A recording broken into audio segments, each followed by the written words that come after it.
집단 사고라는 말은 이 집단, 그 그룹 안에서 아무도 그 그룹의 생각들, 그 한 방향을 반대하는 사람 없이 모든 사람들의 생각이 굳어져 버리는 그런 현상을 말하는 겁니다. 그러니까 전부 다 똑같은 생각으로 똑같은 행동 양식을 가지게 되는 것.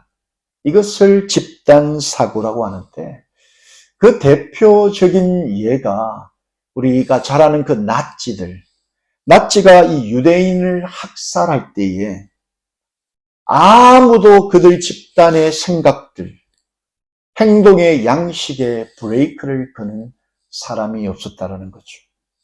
스스로를 돌아보게 만드는 사람이 없었다라는 겁니다.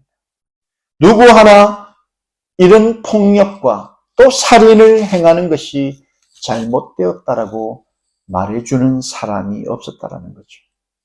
그러다 보니까 그들은 인류 역사에 지워지지 않을 만큼 큰 살인을, 폭력을 저지르게 된 거죠. 우리가 지금 사도행전 말씀을 통하여서 이 성령의 역사 가운데 이 성령 충만함을 입은 스데반 집사가 하나님의 복음을, 말씀을 전할 때에 이 종교주의자들이 하나같이 스데반을 죽이고자 법정에 세웠던 거죠.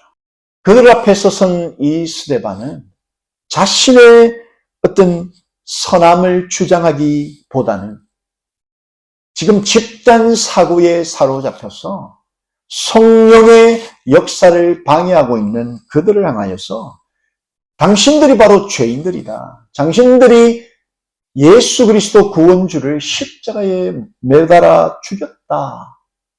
당신들의 그 잘못, 그것을 지적하고 회개하는 것이 마땅하다라고 이야기하는 것을 지적하고 있는데, 이런 상황 가운데에서도 종교주의자들은 한치의 반성, 회개가 그들 가운데 없었다라는 거죠. 이처럼 집단 사고에 사로잡혀서 성령의 흐름을 방해하고 있는 이 종교주의자들, 그들을 통해서 또 스데반 집사의 이 반론과 또 그의 죽음을 통해서 오늘날 하나님의 자녀로 살아가는 성령의 그 흐름에 함께하고 있는 우리에게 주는 두 가지 영적인 교훈을 나누고자 합니다.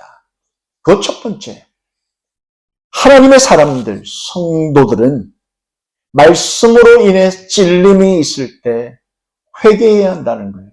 말씀으로 인한 찔림이 있을 때 회개해야 한다. 여러분, 이 찔림이라는 것이 얼마나 큰 축복인지 모릅니다.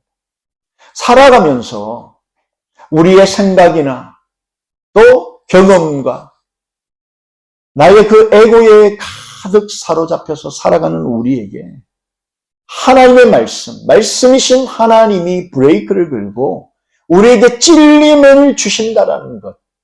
이것이 얼마나 큰 은혜요, 축복인지. 스데반은 자기 목숨을 구하기 위한 반론을 제기한 것이 아니라는 거예요. 하나님의 말씀을 통해서 하나님의 말씀이 지금 이 종교주의자들에게 찔림을 주고 계시는 거예요. 말씀으로 죄를 지적하며 회개를 촉구하고 있는다는 거죠. 이 스데반의 반론을 들었던 이 종교주의자들, 그들의 마음 상태가 어떠했는가? 오늘 본문 54절을 보니까 저희가 이 말을 듣고 마음에 찔렸다라고 성경은 기록하는 거죠. 말씀을 듣고 마음이 찔렸다라는 거예요. 이게 얼마나 큰 축복인지 모른다.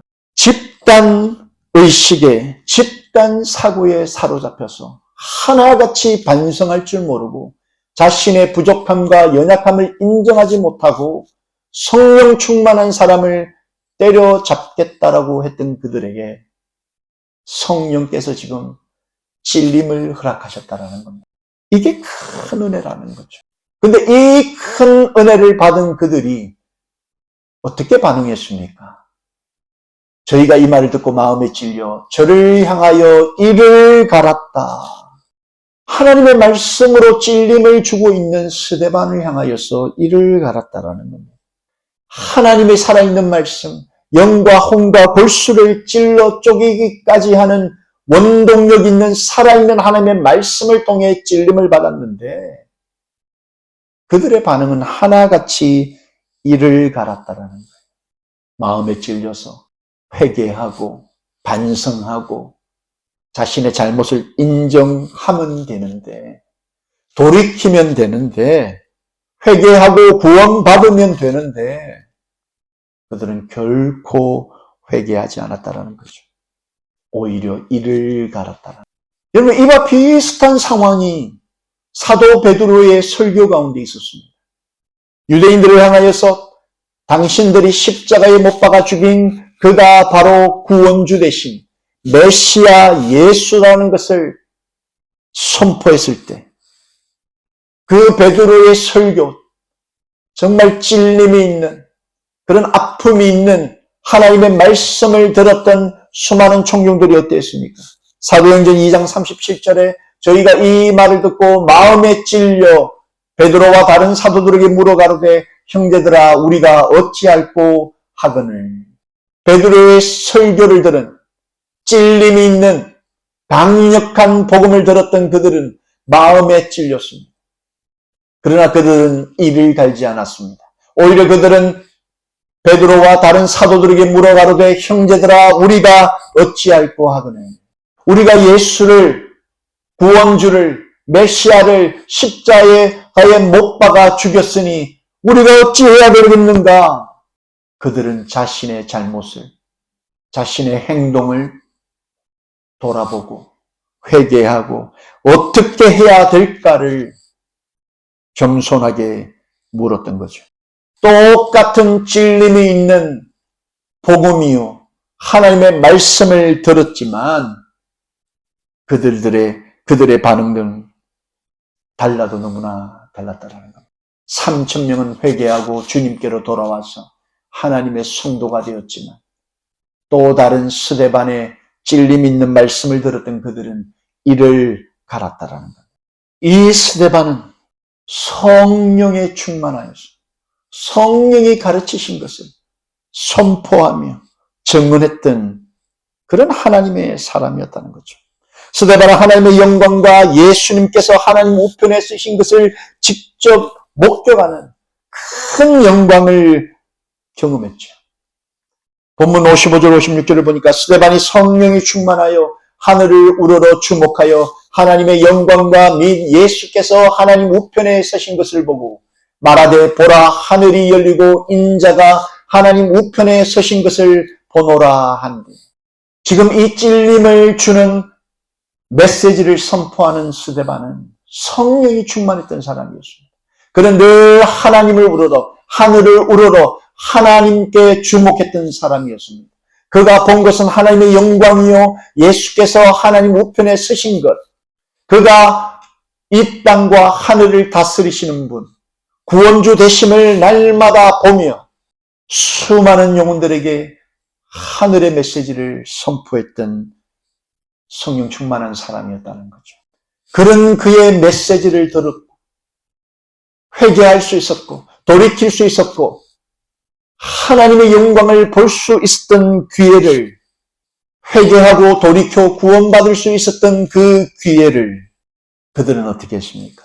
본문 57절을 보니까 저희가 큰 소리를 지르며 귀를 막고 일심으로 그에게 달려들었다. 복음의 메시지를 듣고 하늘의 메시지를 들은 그들이 귀를 막아버린 거예요. 눈을 감아버린 거예요. 그리고 하나같이 일심으로 그 성령 충만하여 하나님의 영광을 보고 있는 스데반에게 달려들었다라는 겁니다. 여러분, 이 귀를 막았다라는 이 단어는 하늘을 닫았다라는 겁니다.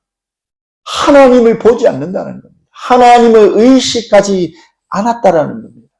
하나님을 의식하지 않는 사람들의 공통점이 이런 거라는 거예요. 찔림이 있는 이 찔림이라는 은혜를, 그 하나님의 은총을 눈 막고 귀 막고 하늘을 닫아버린다는 거예요. 한 사람도 자신의 행동에 대해서 돌이키거나 반성하거나 다시 한번 꼼꼼하게 뜯어보려고 생각하지 않았다.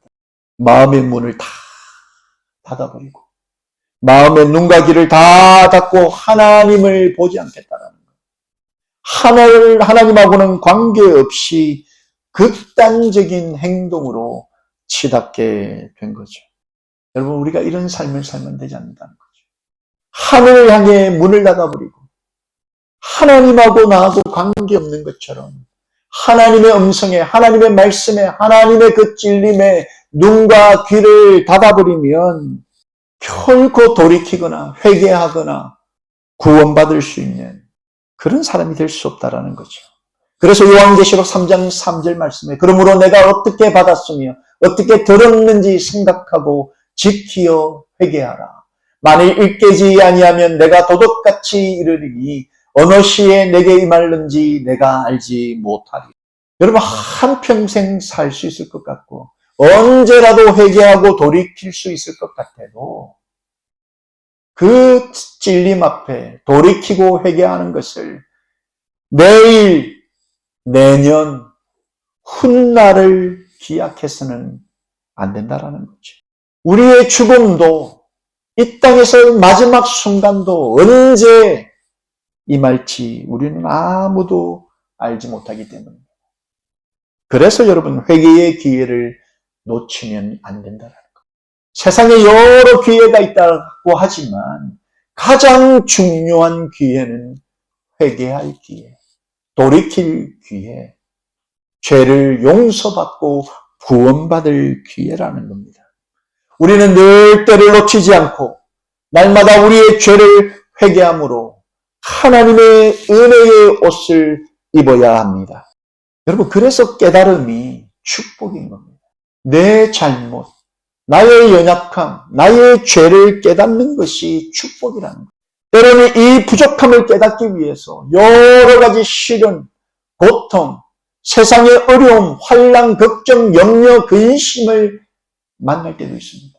우리는 이런 염려와 고통과 아픔을 싫어하지만 때로는 하나님께서 그의 경륜 안에서 이런 고통과 시련 가운데 우리에게 깨달음을 주신다는 거예요. 우리의 연약함을 깨닫게 하신다는 거예요. 우리의 부족함을 알게 하신다는 거예요.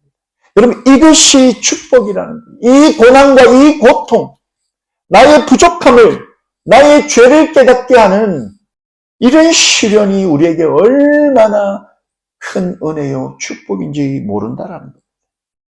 여러분, 깨달음 없는 민족, 깨달음 없는 백성, 깨달음 없는 사람, 희망이 없는 겁니다. 비록 고단하고 힘들고 어렵다 할지라도 그런 시련 가운데 자신이 누구인지, 하나님이 누구인지를 깨닫게 되는 것. 그래서 하나님만 의지하게 되는 그런 사람이 복 있는 사람이요, 하나님의 사람이라는 겁니다. 죄를 깨닫는 복이, 그리고 죄를 깨닫고 회개하는 복이 우리 모두에게 있기를 예수님의 이름으로 축원합니다. 두 번째, 오늘 이 본문 스데반의 이 찔림 있는 설교를 통하여서 또 우리에게 주는 그런 두 번째 영적인 교훈은 성도는 사는 것뿐만 아니라 죽는 것을 위해서도 기도해야 한다는 사실입니다. 여러분, 우리가 기도할 때 정말 살기를 얼마나 위해 기도합니까? 하나님 도와주십시오. 살 수 있도록 도와주십시오. 잘 살 수 있도록 도와달라고 얼마나 많이 기도합니까?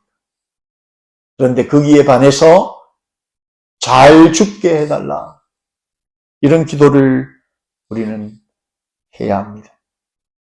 집단 사고에 사로잡혀서 성령의 사람 하나 죽이는 것, 그런 상황에서도 눈 깜짝하지 아니하고 한 사람 죽이는 것, 한 사람의 목숨을 파리 목숨처럼 여기는 그들 앞에서 이제 죽임을 당하는 이 스데반, 그의 모습이 얼마나 의연한지.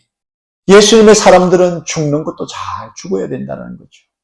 신앙생활 평생 하다가 죽기 직전에 하나님이 누군지, 하나님이 살아계신지, 내가 구원 받았는지 안 받았는지를 헷갈려 하면 안 된다는 거죠.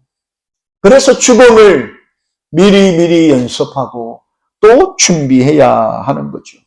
우리 예수님도 이 땅에서 3년간 공생애를 마치시고 이제 죽음을 앞두시고 당신의 죽음을 준비하면서 무엇보다 기도를 하셨는데 누가복음 23장 46절을 보니까 예수께서 큰 소리로 불러 이르시되 아버지 내 영혼을 아버지 손에 부탁하나이다 하고 이 말씀을 하신 후 숨지시니라. 죽기 직전에 예수님께서 안 죽고 싶은 것이 아니고 하나님을 부르면서 내 영혼을 아버지 손에 부탁합니다. 이 말씀을 마치시고 숨지셨다라는 거예요. 마지막 호흡이 닿기 전에 아버지 손에 나의 영혼을 의탁합니다. 부탁합니다. 근데 놀랍게도 죽음을 앞둔 이 스데반의 기도, 본문 59절에 너무나 비슷한데 저희가 돌로 스데반을 치니 스데반이 부르짖어 가로되 주 예수여 내 영혼을 받으시옵소서. 스데반도 죽기 직전에 자신의 영혼을 주님께 의탁하는 거예요. 주님께 부탁하는 거예요. 여러분 살다 죽는 것 이거 다 하나님 손에 있는 것 아니겠습니까? 우리의 영혼이 하나님께로 돌아가는 것, 하나님을 만나는 것 이것보다 더 큰 축복이 어디 있겠습니까? 그래서 믿는 성도들은 항상 우리의 영혼을 주님께 의탁하며 하나님 내가 오늘 죽더라 내 영혼을 주님 받아주십시오. 내 영혼을 주님 손에 부탁드립니다. 받아주시옵소서. 마지막 순간까지 하나님을 의지하며 하나님께 기도하는 이 복된 삶을 우리 모두가 살 수 있게 되기를 예수님의 이름으로 축원합니다. 여러분 하나님의 자녀들이 인생을 잘 살기 위해 기도하는 것은 당연하지만 죽는 것 또한 잘 죽는 것이 참으로 중요하다는 거예요. 잘 죽는 것. 여러분 우리가 건강하게 이 땅을 살면서 마지막 죽는 순간까지 하나님을 의지하면서 하나님의 영광을 바라면서 우리의 죽음 또한 하나님의 영광이 되어주는 죽음. 여러분 이 죽음을 사모하면 얼마나 좋겠습니까? 요즘은 세상이 좋아져가지고 100세 시대 다 산다라고 하지만 누구나 할 것 없이 다 죽음을 맞이하게 됩니다.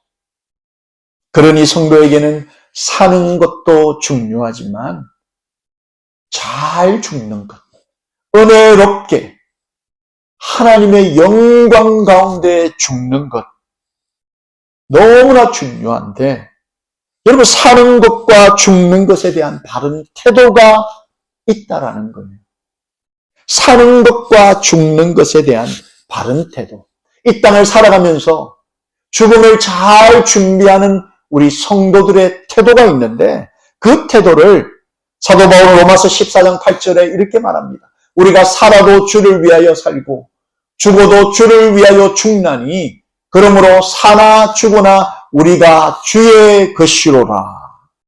여러분 평소 사도 바울은 삶과 죽음 앞에서 늘 이런 태도를 가지고 살았는데 살아도 주를 위해 살고 죽어도 주를 위해 죽는 것.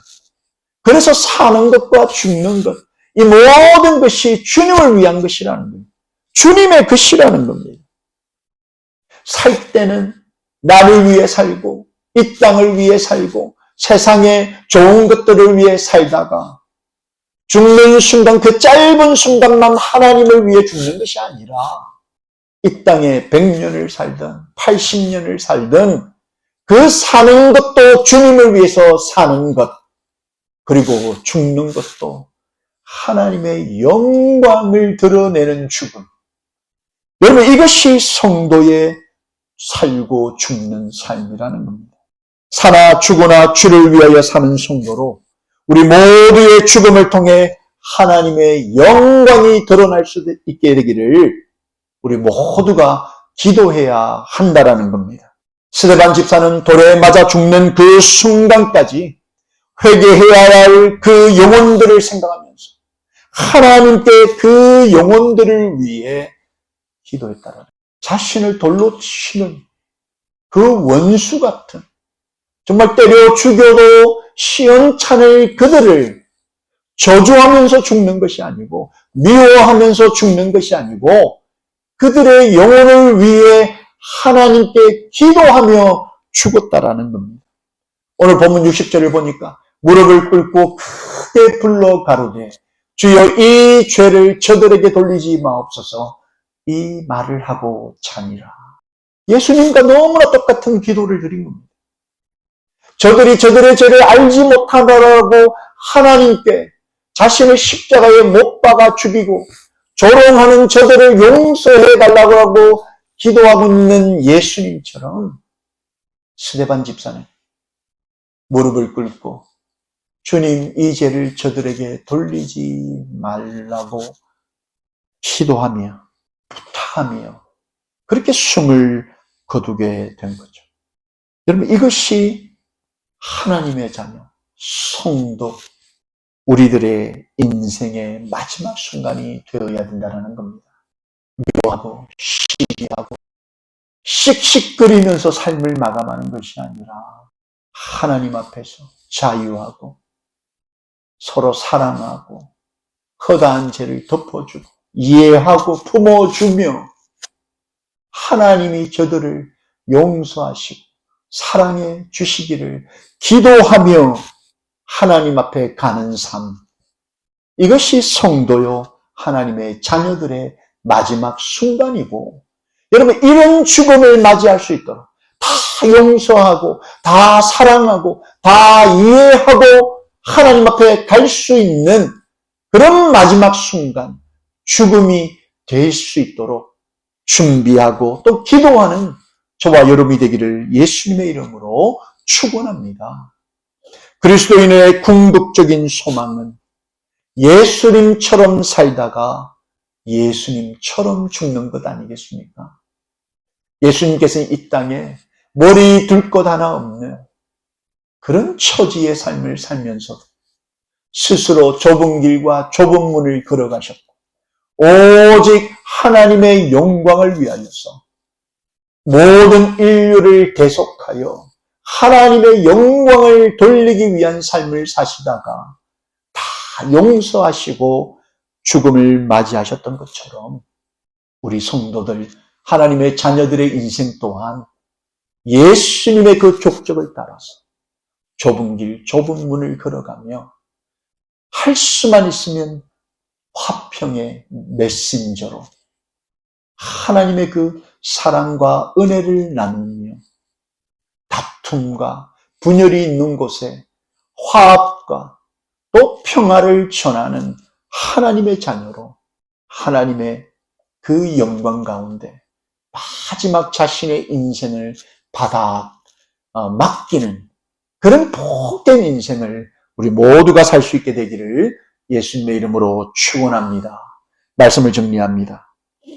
성도가 찔림도 없고 회개도 없으면 좋은 그리스도인은 착취하고 제대로 된 사람도 될 수 없다는 겁니다. 사람이라면 마땅히 깨달음이 있어야 합니다. 깨달음이 있고 찔림이 있고 그래서 돌이킴과 회개가 있어야 됩니다. 늘 찔림과 회개에 마음을 활짝 열어놓아야 합니다. 나는 결코 잘못이 없어. 다 남들이 잘못한 거야. 마치 자신을 무오한 인간처럼 그렇게 살면 안 된다는 거예요. 죽고 사는 인간사가 다 하나님 손에 있는 것처럼 사는 동안 하나님을 위해 살다 하나님의 영광을 위해 또 하나님의 영광을 높이며 죽는 그런 복된 인생 살기를 예수님의 이름으로 축원합니다.